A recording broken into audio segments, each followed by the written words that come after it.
ကျွန်တော် YouTube channel ဟာစီစစ်ခွဲခြားစဉ်းစားခြင်း critical thinking အကြောင်းအရာမြန်မာစကားပြောလူထုအတွင်းနားလည်အသုံးပြုနိုင်စွမ်းတိုးမြင့်ဖို့အဓိကရည်ရွယ်ထူထောင်ခဲ့သော channel ဖြစ်ပါတယ် channel video အများစုဟာအဲ့ဒီအကြောင်းအရာနဲ့တနည်းမဟုတ်တနည်းဆက်နွယ်ပါတယ်ယခုဗီဒီယိုမှာခေါင်းစည်းအဆိုအုပ်ချုပ်သူနဲ့အုပ်ချုပ်ခံလူဒန်းစားနှစ်ရပ်ထာဝရပဋိပက္ခဖြစ်နေမှာပဲအဆိုကိုစီစစ်ခွဲခြားစဉ်းစားပြပါမယ်လေ့ကျင့်ခန်းတစ်ခုလိုသဘောထားနေတာပေါ့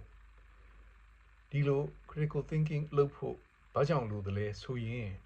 လူတစ်ယောက်သို့မဟုတ်လူတစ်စုကတင်ပြလာတဲ့အဆိုတစ်ခု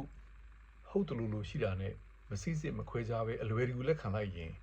ကိုမမျှော်လင့်ထားတဲ့ကောက်ချက်ဆိုးတွေဆွဲမိပြီးအကျိုးဆက်ဆိုးတွေဆက်ရောက်မဲ့အန္တရာယ်ရှိလို့ပါပဲဒီလိုအလွယ်တကူလက်ခံထားတဲ့အဆိုများကိုအမှန်ပဲလို့မှတ်ယူထားခြင်းများ assumptions လို့ခေါ်ရတယ် assumptions များကိုစီစစ်တဲ့နေရာစီစစ်ခြင်းဟာ critical thinking ရဲ့အရေးပါသောကဏ္ဍကြီးတစ်ခုဖြစ်ပါတယ်